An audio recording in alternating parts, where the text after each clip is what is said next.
Here on the old show, we talk a lot about the good death and what that might mean in the 21st century. But what about the bad death? What's the worst way to die? I don't wanna.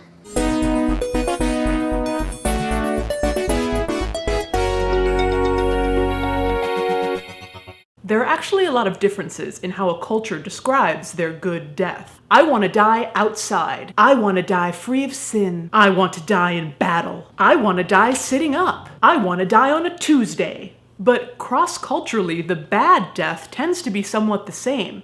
It's tragic and unexpected, a suicide, a homicide, a terrible accident. For the survivors, the worst thing can be where the body is never found and funeral and mourning rituals can't be performed. For me personally, the most obvious answer to this question is something called scaphism, which I read about several years ago. If you don't want to be horrified, run. Run far, far from this place. Scaphism was used in ancient Persia to torture someone to death.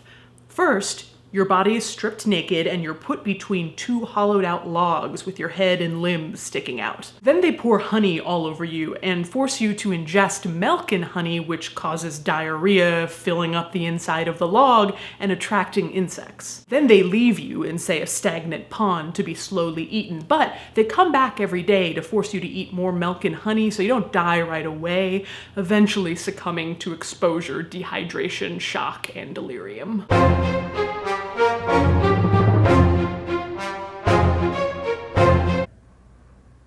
Awful poop-smothering deaths aren't just a thing of the ancient past. Last year, in China, a woman dropped her cell phone down a toilet septic tank. Her husband jumped in after the phone.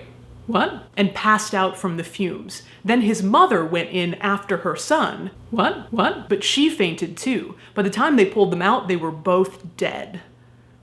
Well, shit. And that's the thing, if you don't have context, it's really easy to joke about deaths like that. Oh, you fell in the poop hole and you died. Ugh. There was even a really popular animation a few years ago called Dumb Ways to Die, which admittedly is catchy as heck. Dumb ways to die. So many dumb ways to die. But here's a quote from the uncle of the man who died in the septic tank. In 5 minutes, 2 lives have gone, leaving behind a half-paralyzed elderly man and a 1-year-old grandson. How are we supposed to go on? Well, damn you, sir, for making me reflect on the fact that these were real deaths and tragic losses for the family. Not as fun. Facing the choice between death and death seems irrefutably bad. In 1911, a fire broke out at the Triangle Shirtwaist factory in New York City. This is a shirtwaist. Don't worry, I didn't know either. Owners of the building made sure most of the exits were locked, preventing theft and really to prevent workers from taking too many breaks. Because they were all trapped inside the building, they had to make the choice: jump from the 8th, 9th, 10th floor, or stay inside and burn to death. 146 people died that day, mostly young immigrant women making $7 a week. That same choice between jumping or burning to death is one of the reasons that made 9/11 so psychologically damaging to the people who saw it unfold in person or on their televisions all over the world. Henry Abramovich argues that in many ways 9/11 is the ultimate bad death.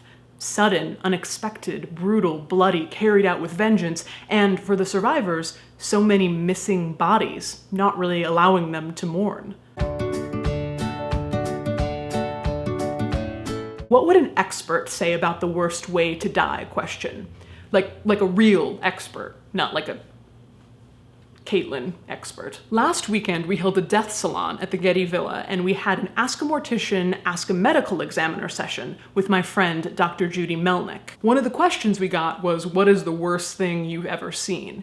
From her years as a forensic pathologist, this was her answer. 2 buddies are out drinking.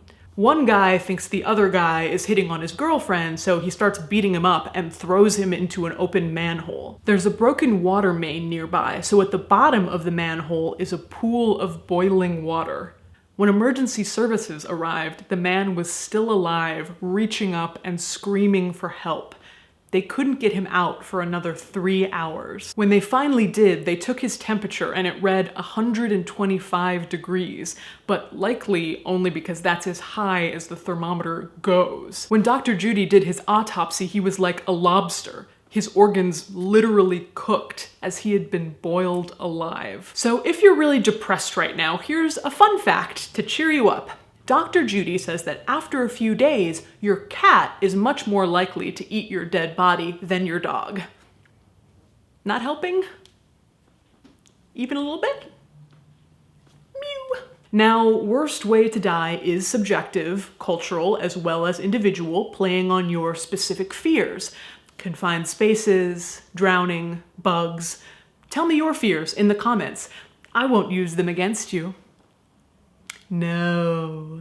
I'm going to end this video here because there's no way out of this parade of misery. Ask a Mortician is brought to you with support from People's Memorial Association and the Co-op Funeral Home, and donations from viewers like you.